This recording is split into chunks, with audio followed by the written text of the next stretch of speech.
One of the weirdest nicknames I've heard in fighting. There's people have some strange nicknames at times, but the Lemon Killer. What do you even make of that? What is that about? I don't even know what that means, but I'm gonna squeeze him like a lemon on the day we fight, and he's gonna pop. Only on SportsGrid.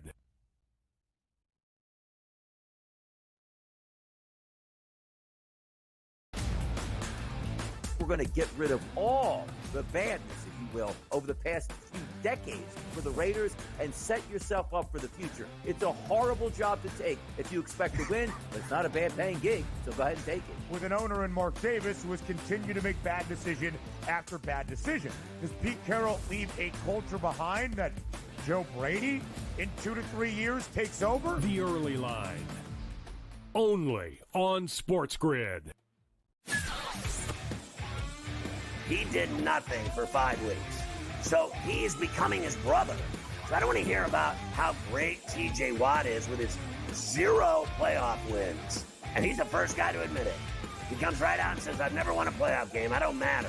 All right, at least we all know who the best player on the team is. It's George Pickens. If you don't believe that, well, then screw you too. Pharrell, Coast to Coast. Only on SportsGrid. We'll see if they get McCain back. Kelly Oubre, Yabusele's been good. Caleb Martin's a defensive specialist. Andre Drummond can still give you, almost a double-double at any point. I can't go south on this team. And now you're giving it to me at 2-1 to make the playoffs? To be in the Final 8? Folks, give me the Philadelphia 76ers to make the playoffs at plus 210. Betting above the rim. Only on Sport.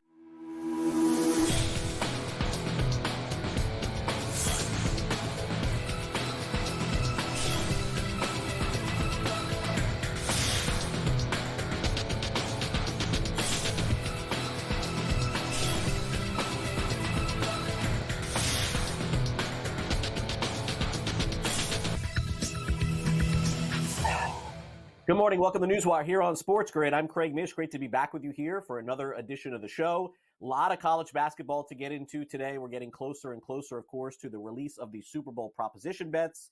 We'll cover that for you here on the program as well. Michael DeCourcy will join us from, of course, Sporting News. Brad Thomas will join us. We'll talk some NBA, so make sure you stay on the grid with us throughout the show as we break it all down for you here and discuss a little bit more about what's going on in the world of college sports and college basketball, because naturally the next few months we'll be talking about that a ton. Let's get started with the latest at the University of Florida and some big news coming out yesterday, a 4-month investigation following a complaint filed against the head coach of the Gators.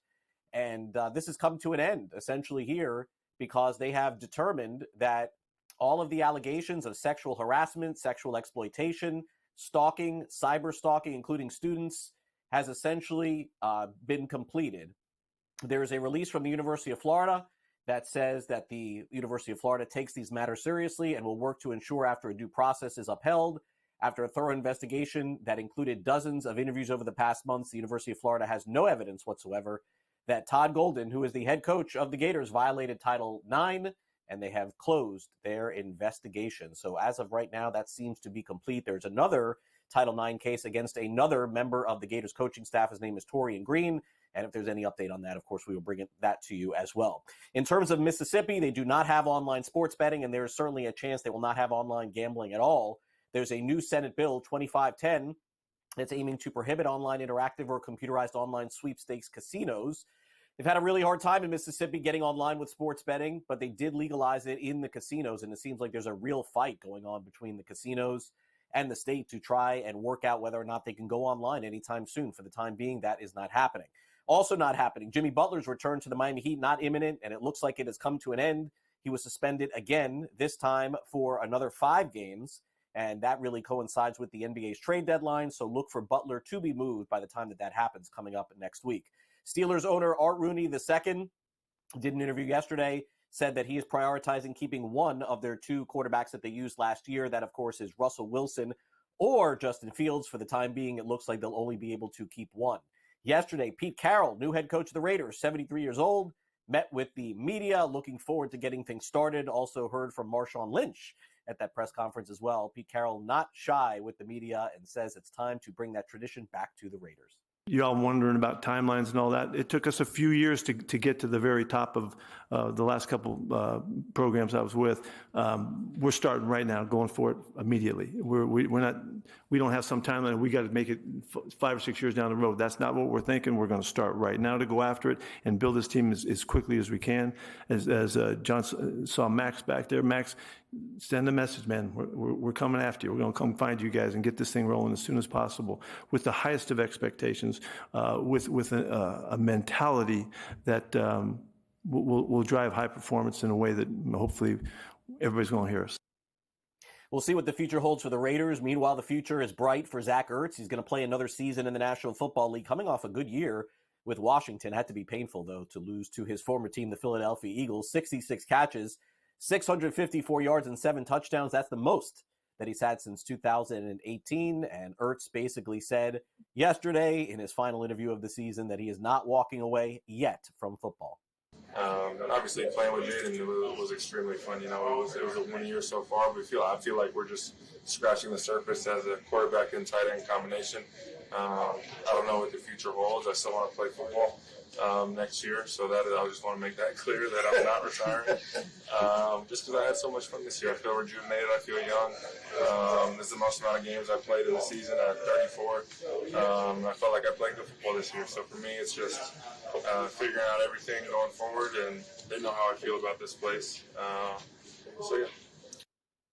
Todd Monken will be back with the Ravens for another season. As their offensive coordinator, they're finalizing a contract extension, so look for him to continue to run the offense in Baltimore. Meanwhile, exciting game last night, revenge game for Ime Udoka.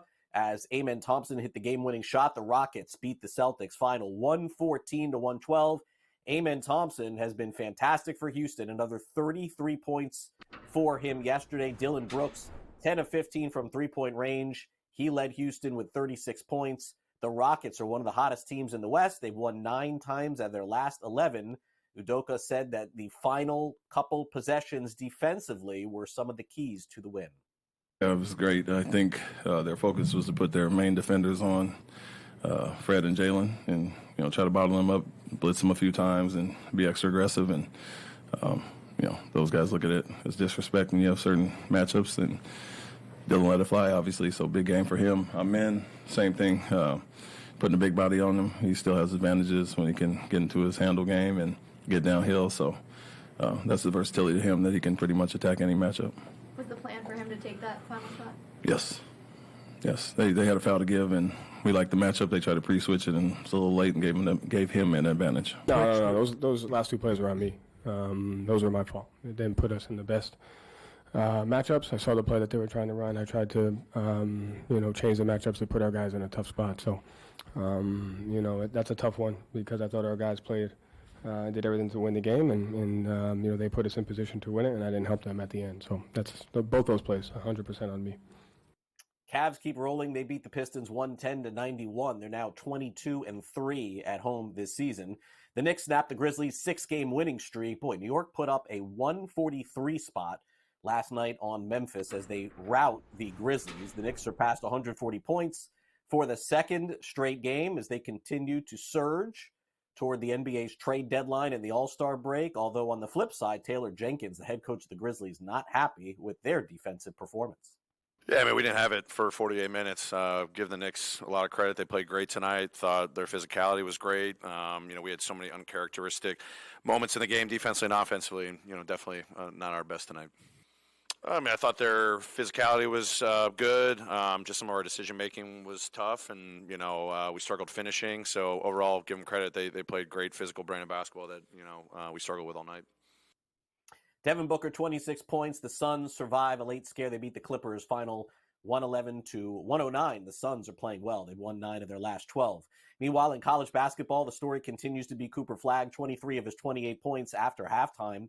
Duke ends up beating North Carolina State final last night, 74-64, as Flagg indeed has lived up to the billing this season. John Shire, the head coach, talked about the win. Yeah, look, Coop is he's a special guy. He's a special guy because he played 39 minutes Saturday, really carried us throughout. And then you come back and, you don't get to catch your breath when it's a Saturday, Monday game. And obviously we're going to be in this. We have a couple more situations in ACC play. So I think it's a lot of physical prep. It's a lot of physical contact on him, and just going through it for the first time, he didn't have the same pop in the first half. He was just trying to catch his wind, and then finally at halftime, he just got angry. He just had a chip, and sometimes when you do that, you forget about being tired. Penn State last night had a 70-67 lead against Michigan with 3 minutes left. Unfortunately for them, they fell. They closed the game on a 9-0 run against Penn State, 76-72. Michigan ends up winning. Also, UCLA holds down the stretch to beat USC. Final score 82-76. And one of the most insane finishes we've seen in college basketball this season is Caleb Love tied it at the buzzer. Arizona's star hit a three-point shot halfway down the court, and they knock off Iowa State. The final 86-75. It was a fantastic finish, and we'll talk about that coming up next with Michael DeCourcy of Sporting News, as he's going to join us here on the show. So stick with us. We'll preview tonight's games between St. John's and Georgetown, Marquette and Butler. You're watching NewsWire here on SportsGrid. We'll be back after this quick timeout here on the show and talk some college hoops. As get ready, because March Madness is coming faster than you think. We'll be right back after these messages. Don't go away.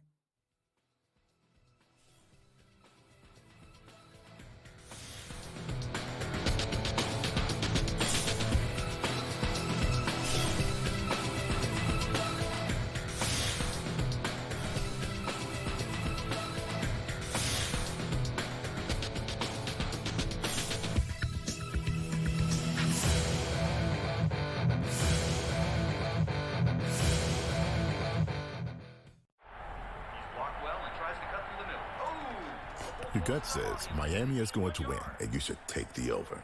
Your gut also said your NFT selfies would only go up in value. They didn't. But your head is on SportsGrid and knows the QB is in concussion protocol. The backup has a 45 QBR against the zone coverage. The New York D has the most sacks in the league. So yeah, trust your head. It's smarter to be on SportsGrid. Anyone that's been to a sporting event, the atmosphere before a game, I think Game Time Decisions has that same exact atmosphere. This is our arena.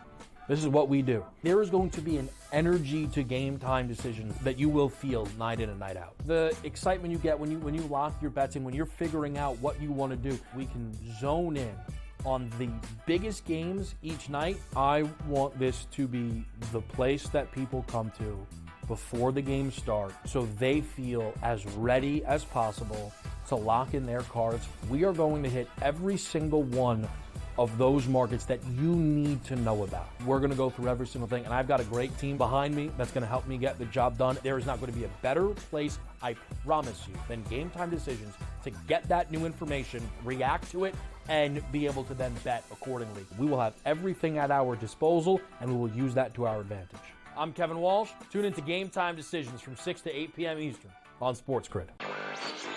Is it just a matter of his contract, his age? I mean, usually things like this get fixed pretty quickly, but this one is not fixed, and now it's just super uncomfortable. The opportunity or the idea of getting another team involved adds more complication to the situation, and it doesn't seem like a resolution is anywhere in sight, but the more suspensions come in, the more it's clear that the saga is over, or his time there is over. NewsWire, only on SportsGrid.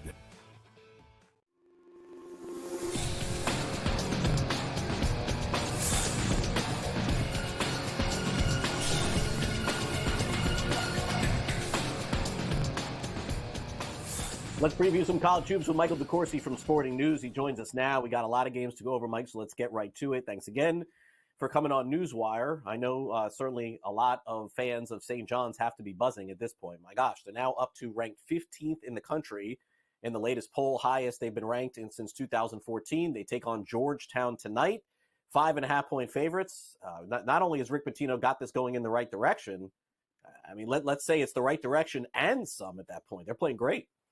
They are. They've played really terrific ball together. They do a great job of finding the matchup. Obviously, that's what you'd expect from Rick Pitino. he finds what's exploitable and he exploits it. He's been as good a technical basketball coach as there has been in the last half century. When it's one of those things, that old saying, the bum Phillips, he'll take urines and it beat his'n and his'n and beat urine. That's kind of always been Rick. He's just so good at moving the pieces around. And he's going against a Georgetown team that has had significant injury problems. 5 of their top 6 guys have missed a total of 7 games, and that's made a difference. Thomas Sorbert is about as good a young big guy as there is in college basketball, and he missed a game, and it really cost Georgetown. And so as they try to get themselves back together from a rotation standpoint and a health standpoint, Georgetown has a real serious challenge on its hands with St. John's coming in playing such excellent basketball. Meanwhile, so does Butler tonight. Normally Butler ranked, not only ranked, but favored in situations like this. Not tonight. Marquette comes in 6.5-point favorites. Total 146.5. Marquette has been the class of the conference this season. Do they keep it going? That's a big number for Marquette on the road, especially with just an enormous game coming on Saturday night against UConn, national TV, the whole deal.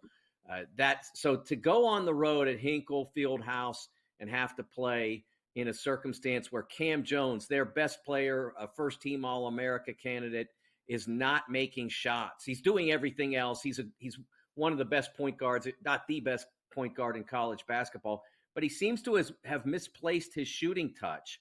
He's really struggled from deep in the last several games. So I'm not sure I'm super confident about them going on the road and covering such a big number. But I do like Marquette to win. I don't think they'll allow themselves to take one of those trap losses when they have so much on the line. They are favored to win the conference. Do you think that St. John's is that close in terms of talent? Because they're just plus 135. I don't know if they're as close in talent, but they may have some scheduling advantages down the stretch. Who's got it tougher from here on out?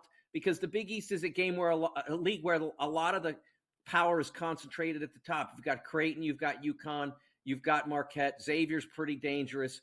But how many DePaul games you have? DePaul's only won 1 league game the last couple of years. If you got a couple of those left, it's an advantage in chasing that Big East title.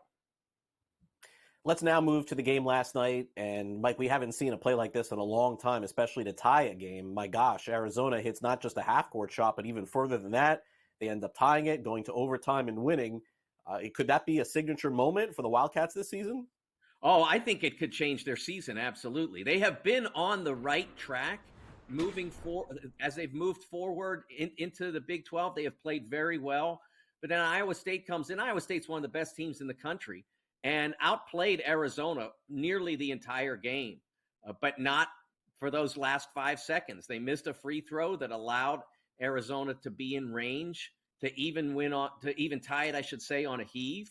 And that could absolutely elevate Arizona from being a team that you don't want to play in the NCAA tournament to a team that maybe builds enough success over the course of the next 6 weeks to earn a significant seed and be one of those teams you'd be happy to play, because you'd be you'd be an 8 or a 9 or a 12 or whatever, and you'd be happy to be in the thing.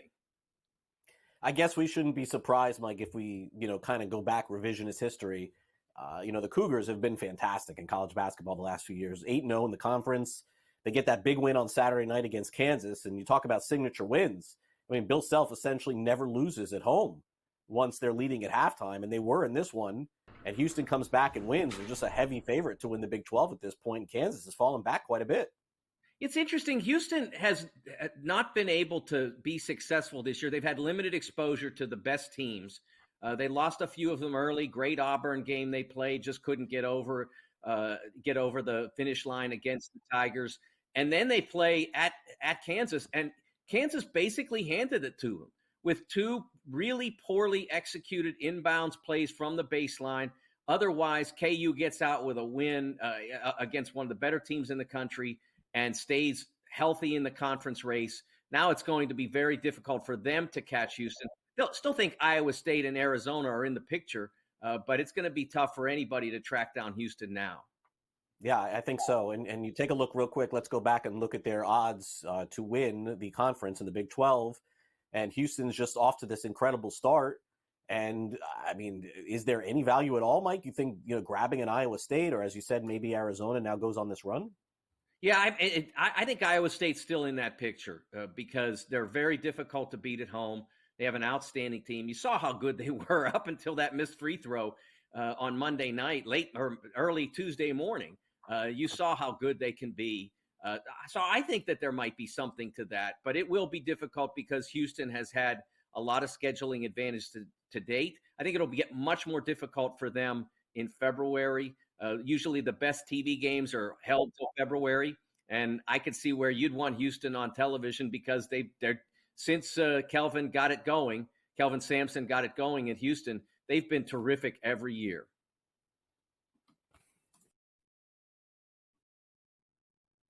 All right. Thanks, Mike, for doing the show. Really appreciate it. All right. Michael DeCourcy of Sporting News here with us on the program. Coming up next, there's another huge game in college basketball tonight. We're going to preview the SEC matchup between Kentucky and Tennessee. And also, for those of you who are looking for more news, notes, information, picks against the spread, and here on SportsGrid, just download the SportsGrid app. Take out your phone and scan this QR code. The SportsGrid app's available for iOS and Android. Coming up next week, we've got our Super Bowl coverage live from New Orleans. It'll give you more information about that as well. We got the sound off coming up next. We'll hear from Jerry Jones and also see who wins that prime matchup tonight between KU and Tennessee. Don't go away.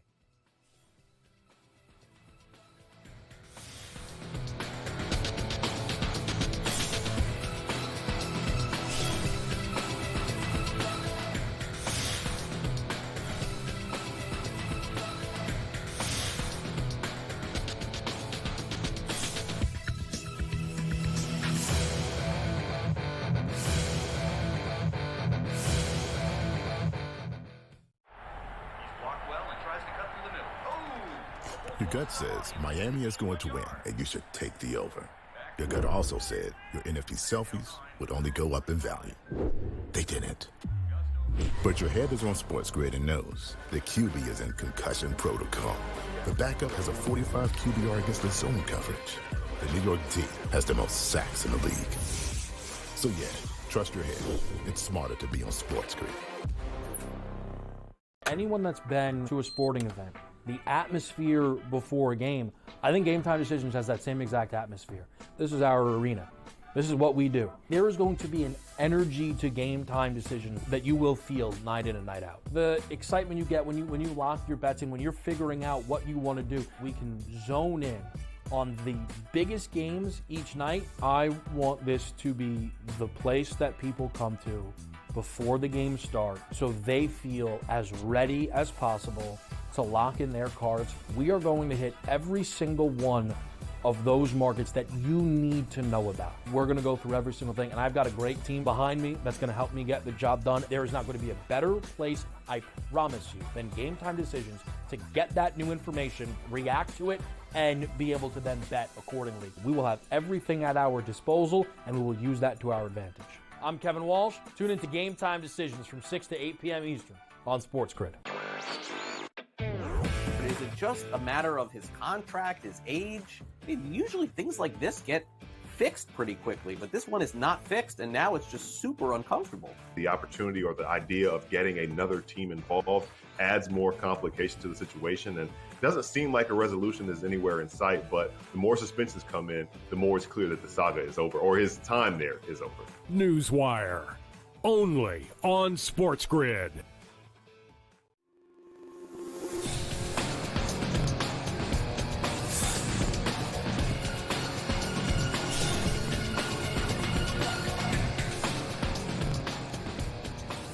New head coaches in the National Football League, one in Dallas and one in New York. We'll hear from the Jets head coach and also hear some of the reasoning why Brian Schottenheimer is the next head coach of the Dallas Cowboys. But of course, we'll also get into some college basketball as well. Time now for the SportsGrid Sound Off.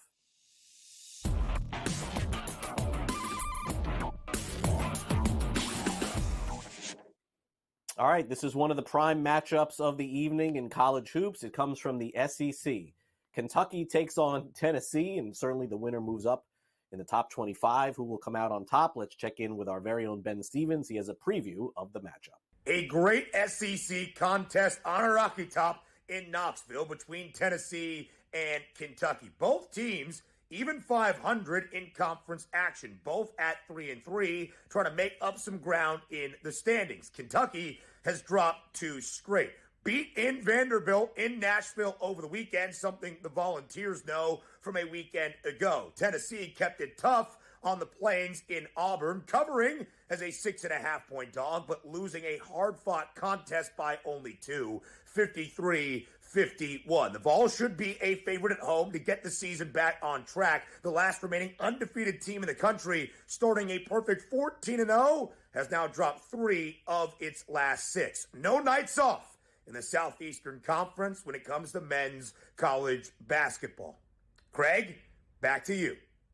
All right, thanks very much, Ben. We'll check back with Ben later in the week. That should be a great matchup. Now, the matchups coming in the NFL should be fun as well. A lot of new coaches, of course, taking the helm and doing their press conferences. We're seeing that over the past week. In fact, we'll hear from Liam Cohen of the Jaguars a little bit later in the show. But first, let's start off with the reunion for Aaron Glenn. The former Jets defensive back makes his debut. He's ready to coach the New York Jets, certainly has some very high expectations, and came out firing at his press conference yesterday. To any players that's here now, put your seatbelts on and get ready for the ride. Put your seatbelts on and get ready for the ride. Listen, there are going to be some challenges, but with challenges becomes opportunity, gets opportunity. But here's what I do know. We're the freaking New York Jets, so we're built for this. Listen, I want this job. I interviewed for a number of them, but I wanted this job. When I was going to my second interview, I want to make sure this is going to be the second interview. It's going to be the first of the second interviews, because I didn't want to leave the building without shaking Woody's hand and make sure we had a contract. So I'm just telling you now, everything else was really out of it. It was all about the Jets, and it's been that way from the beginning. Sounds like Glenn wants to be the head coach of the Jets. I don't know about you. Meanwhile, the Dallas Cowboys head coach ended up being Brian Schottenheimer. That's right. Former offensive coordinator now takes over. Jerry Jones, honestly, had one of those wild press conferences yesterday where he tries to endear the media, sort of make sense as to some of the decision-making, and certainly had a lot of speaking to do in defending his decision to bring in Schottenheimer over a lot of other coaches in the NFL. Now, I get my proverbial ass kicked over needing people in my comfort zone. Without this thing being about me in any way, if you don't think I can't operate out of my comfort zone, you're so wrong. It's unbelievable. This is as big a risk as you could take. As big a risk as you could take. No head coaching experience. Now, let me share something with you. With all of that, you've just heard him reference his osmosis, his family. Anybody in this room that doesn't believe the apple doesn't go far from the tree has missed it someplace down the road, especially if there was an effort to make it that way, and there was an effort. But then you go around to the countless numbers of coaches that Schotty has served on staff with and been around, the countless players.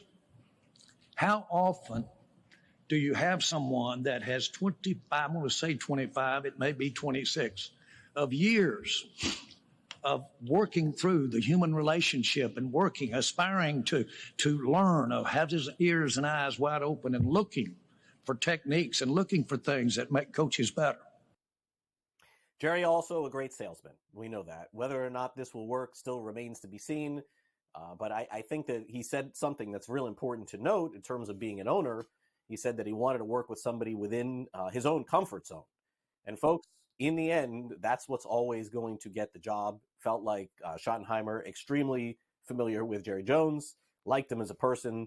And folks, doesn't always mean it's right, but that's what ends up getting the gig.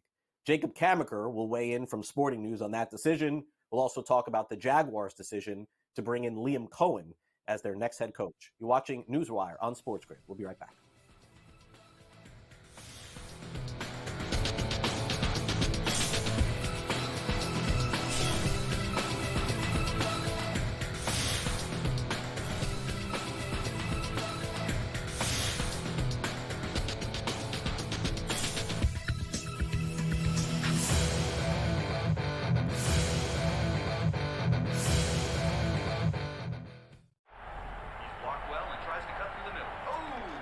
Your gut says Miami is going to win, and you should take the over. Your gut also said your NFT selfies would only go up in value. They didn't. But your head is on SportsGrid and knows the QB is in concussion protocol. The backup has a 45 QBR against the zone coverage. The New York D has the most sacks in the league. So yeah, trust your head.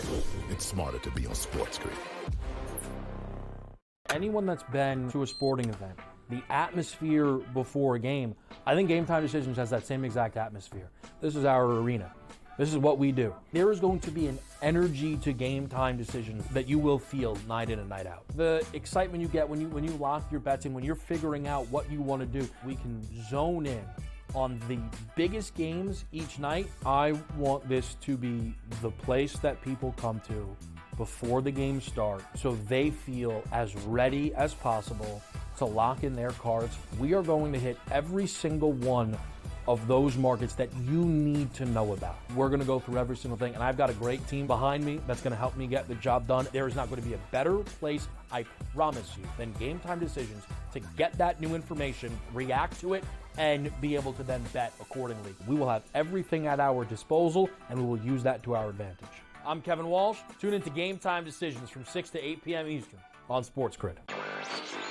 Is it just a matter of his contract, his age? Usually things like this get fixed pretty quickly, but this one is not fixed, and now it's just super uncomfortable. The opportunity or the idea of getting another team involved adds more complication to the situation, and it doesn't seem like a resolution is anywhere in sight, but the more suspensions come in, the more it's clear that the saga is over, or his time there is over.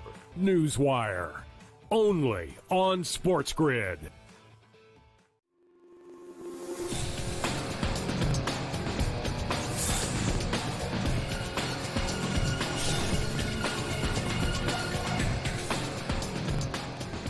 Welcome back to NewsWire here on SportsGrid. I'm Craig Mish. Lots of news notes in the National Football League from yesterday. You just heard from Jerry Jones, the owner of the Dallas Cowboys, who made what I would say is the slightly unpopular decision to hire Brian Schottenheimer as his next head coach. Maybe we should have seen the writing on the wall, so to speak, with this, because over on FanDuel and DraftKings, Schottenheimer was the favorite to become the next head coach without him even being discussed very much publicly. But he ended up getting the gig. It's not to say that, by the way, that he's not qualified to be the head coach. It's just a matter of, with so many other former head coaches in the circle, why would Jones go this route? So he ends up getting the gig and meets with the media yesterday, talks about the future, and certainly is stacked with a lot of different offensive players. Goes from offensive coordinator behind Mike McCarthy, and now will not just be the signal caller, which he was not with Dallas, but will run the entire show. He talked about the transition to becoming head coach yesterday. You don't belong in this organization if you don't value relationships. This business has never been about X's and O's. It's about people. And when I thought about it, I can't imagine sitting up here with a better group of people, a better family to do this with. So I thank you guys for that opportunity. And lastly, the type of people that we want, people that love this game. The game of football has given me so much, my family so much, but if you're not passionate about the game of football and the shield and what it represents, then you're probably in the wrong line of business. Good gig for Schottenheimer. The question is, will he keep it?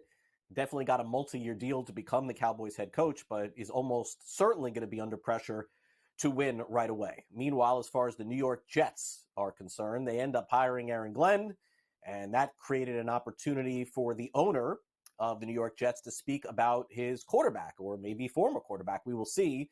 No real word on whether or not Aaron Rodgers is going to play in the NFL next season. He gave indications at the end of last season that he wanted to come back, but that's going to be dependent on Aaron Glenn, their head coach, and also on their owner, Woody Johnson, who's never been shy about having his comments make it their way to the media somehow.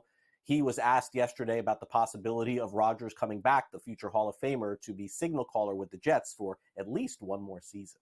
Your personal feeling about Aaron Rodgers returning? I'm going to leave that to them. You know, they've got to take a look at how the team's composed and what they think they need and put all that together. Woody, would you welcome Aaron Rodgers back if your coach and general manager would like to go that route? Absolutely. Yeah, if they want him back, Aaron's a talent for sure. He's a Hall of Famer. Will you voice your opinion on that, Woody, or is it really just on specific? No, I'm not going to voice my opinion. Okay. No, that's up to them. Well, I think the owner can say that, but in the end, it will be his decision.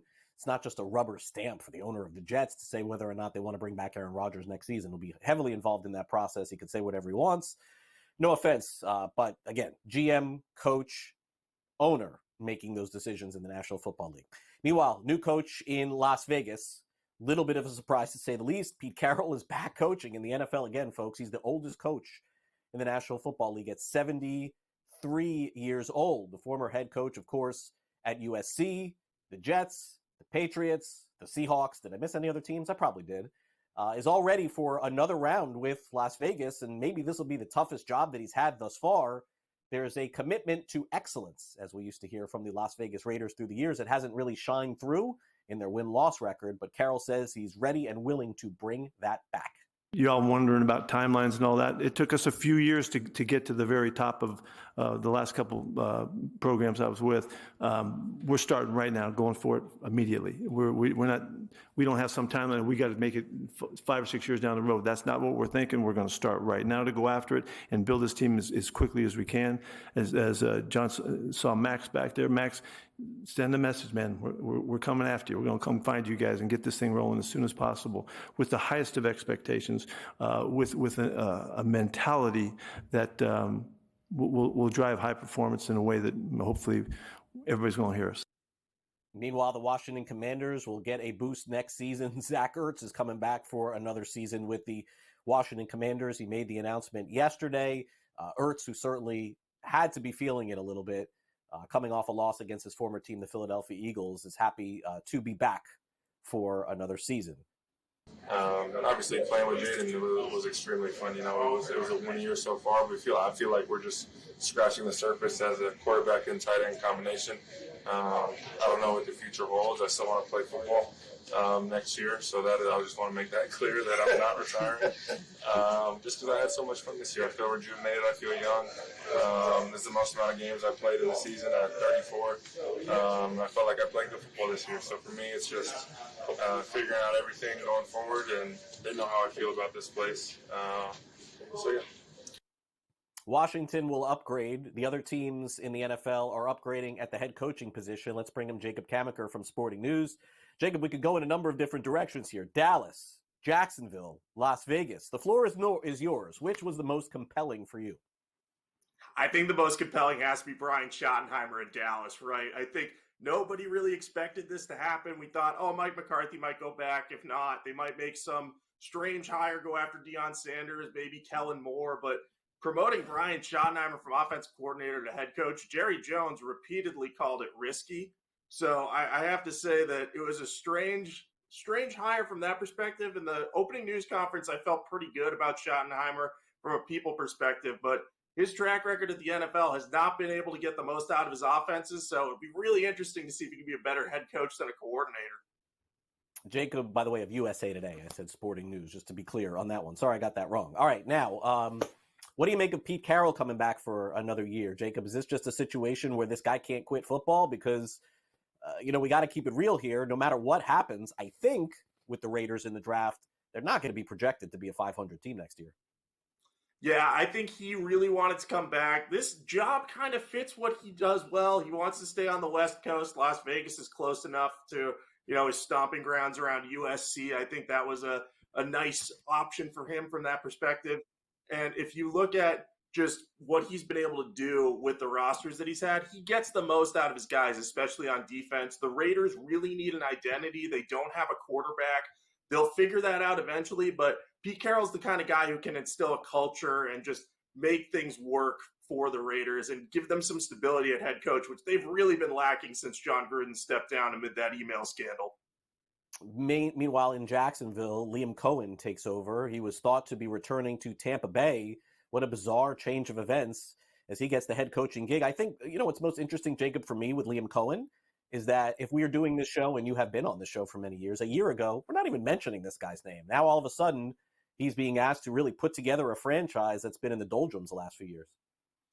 Yeah, I think you're dead right about that. We wouldn't have been talking about him last year. Last year, we were wondering, hey, how is he going to do replacing Dave Canales, who was a hot head coaching candidate who I really liked last year? I think Cohen has a good chance to turn this Jaguars team around.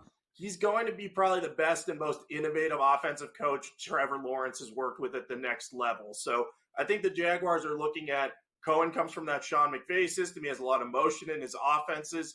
They're saying, hey, if we can put this kind of system around Trevor Lawrence, maybe we can finally unlock his potential.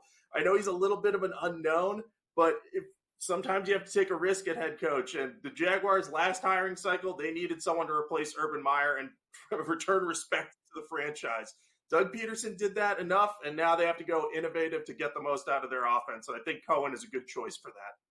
You think the Saints will make a decision this week, Jacob? It feels like, I mean, I guess we always point the finger toward the one team that hasn't hired the coach, but we're definitely doing that here. I think they could. If they want Kellen Moore, they're going to have to wait till after the Super Bowl. So the longer this goes on, the more I think he's in play there. They also might be trying to convince Cliff Kingsbury to interview with them. Now that his season's over, he might think about it, but that job with those salary cap constraints, it's going to be a hard sell for some of those top candidates. So be interesting to see if they can end up with Moore, Kingsbury, or do they go back to Mike McCarthy? He has connections in New Orleans, so don't sleep on it. All right, Jacob, get your Super Bowl props ready for next week because we're going to dive into them all. Thanks again for coming on the show this week. No problem, Craig. Take care. Jacob Camenker from USA Today here with us on the show. Brad Thomas joins us next. We got some picks in the NBA. Don't go away.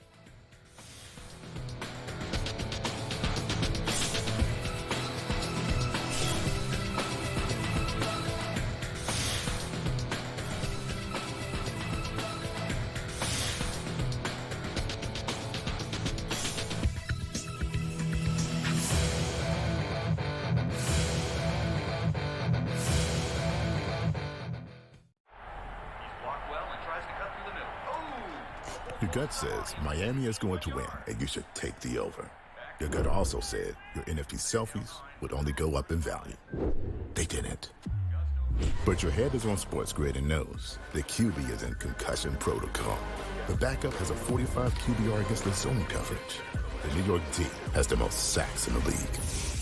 So yeah, trust your head. It's smarter to be on SportsGrid. Anyone that's been to a sporting event, the atmosphere before a game, I think Game Time Decisions has that same exact atmosphere. This is our arena.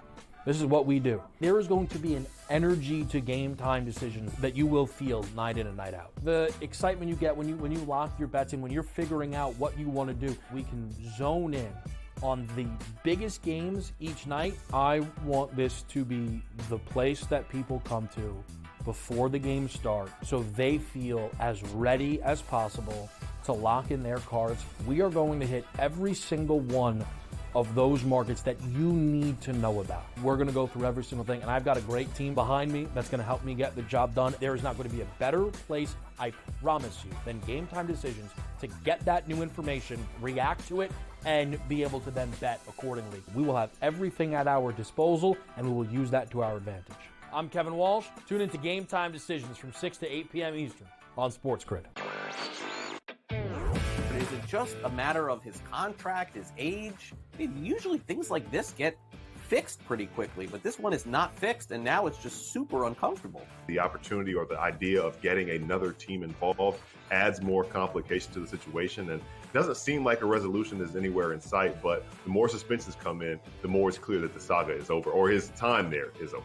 NewsWire, only on SportsGrid.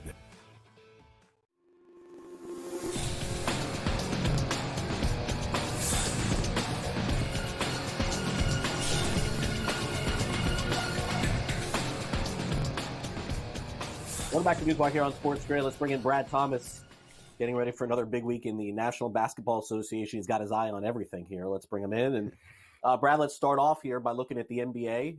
The Lakers tonight take on the 76ers. Lakers had a huge win last week against Boston. They play the Philadelphia 76ers on the road tonight. They're -4, total of 217.5. Brad, you know, I feel like every time we bring you on, it's 76ers talk. And then, like, 4 o'clock in the afternoon, I'm like, oh, we did this whole thing with Brad, and then this guy's not playing. Are we doing that again today? Oh, man, listen, right now the lineups look pretty solid.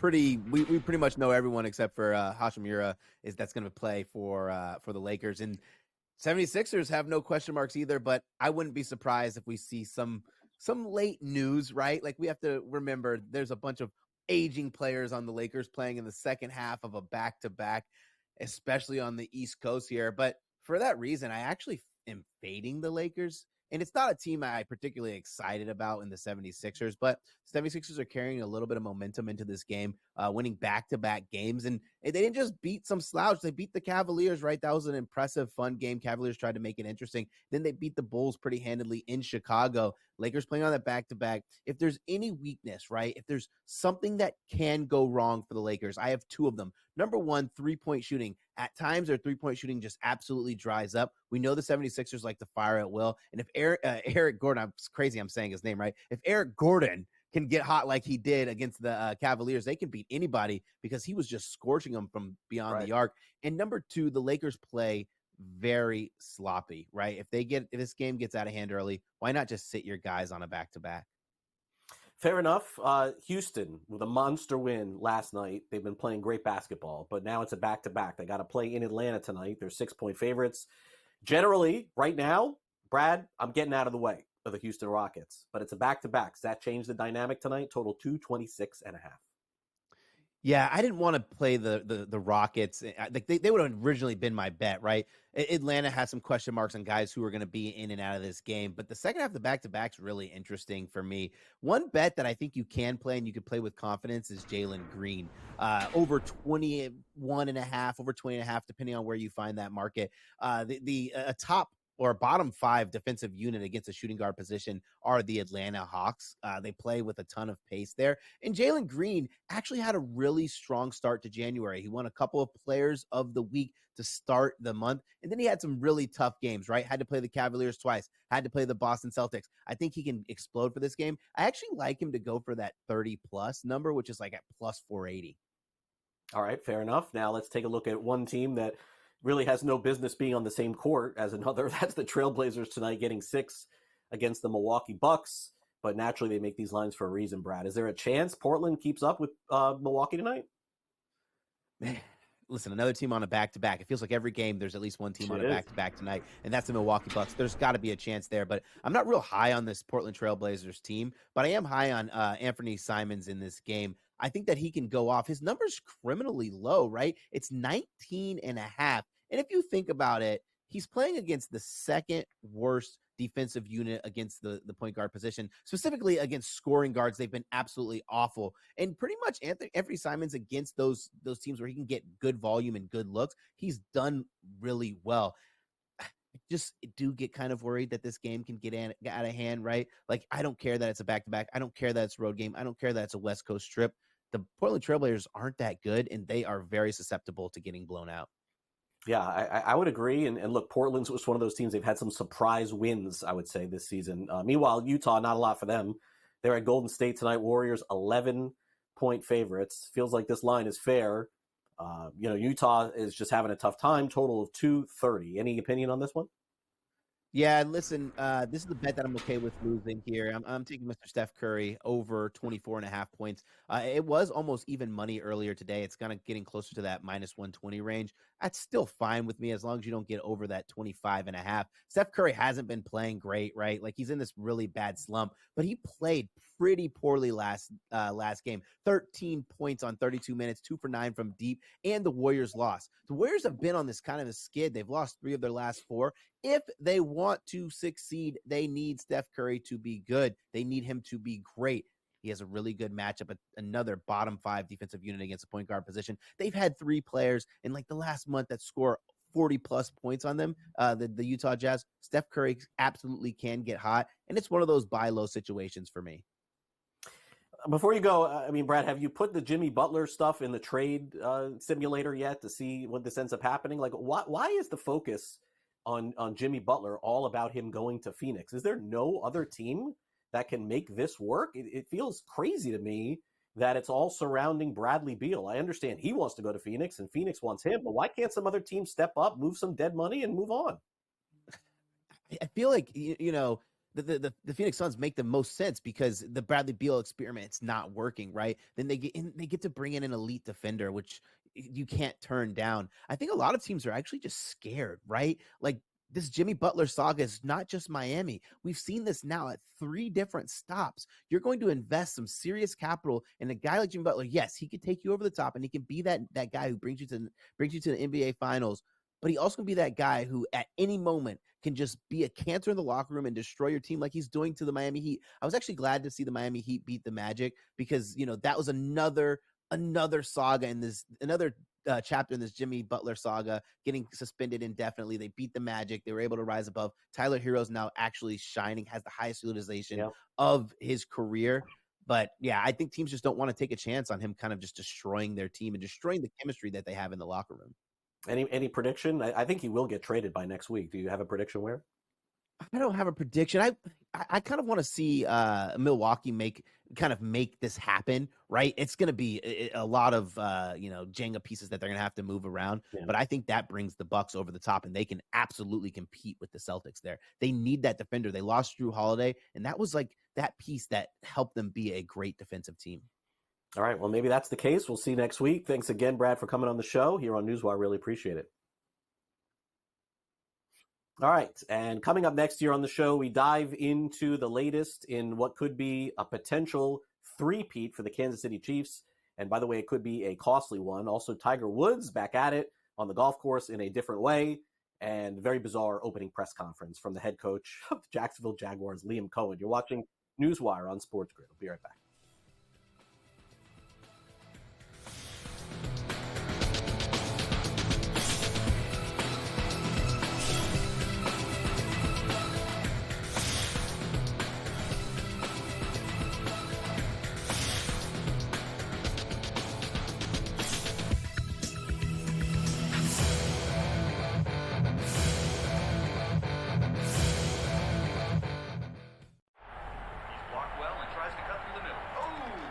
Your gut says Miami is going to win, and you should take the over. Your gut also said your NFT selfies would only go up in value. They didn't. But your head is on SportsGrid and knows the QB is in concussion protocol. The backup has a 45 QBR against the zone coverage.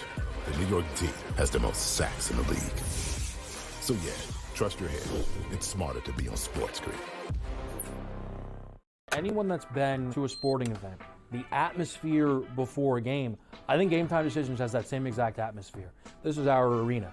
This is what we do. There is going to be an energy to Game Time Decisions that you will feel night in and night out. The excitement you get when you lock your bets in, when you're figuring out what you want to do, we can zone in on the biggest games each night. I want this to be the place that people come to before the games start so they feel as ready as possible to lock in their cards. We are going to hit every single one of those markets that you need to know about. We're going to go through every single thing, and I've got a great team behind me that's going to help me get the job done. There is not going to be a better place, I promise you, than Game Time Decisions to get that new information, react to it, and be able to then bet accordingly. We will have everything at our disposal, and we will use that to our advantage.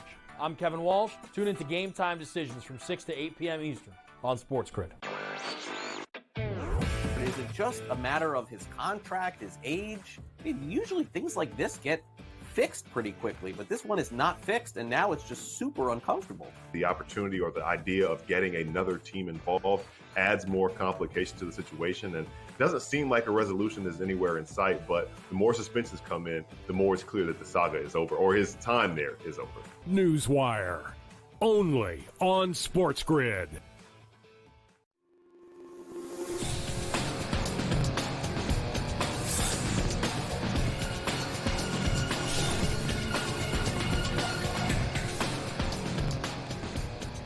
Welcome back to NewsWire here on SportsGrid. I'm Craig Mitch. As we get ready to wrap up the show, we'll hear from Liam Cohen, the head coach of the Jacksonville Jaguars. We'll hear from him a little bit. Also, Pat Riley looks like he's going to cash in on something, whether it's a trade for Jimmy Butler or maybe something else. Also, Tiger Woods and his latest golf exploits. Time now for some last licks.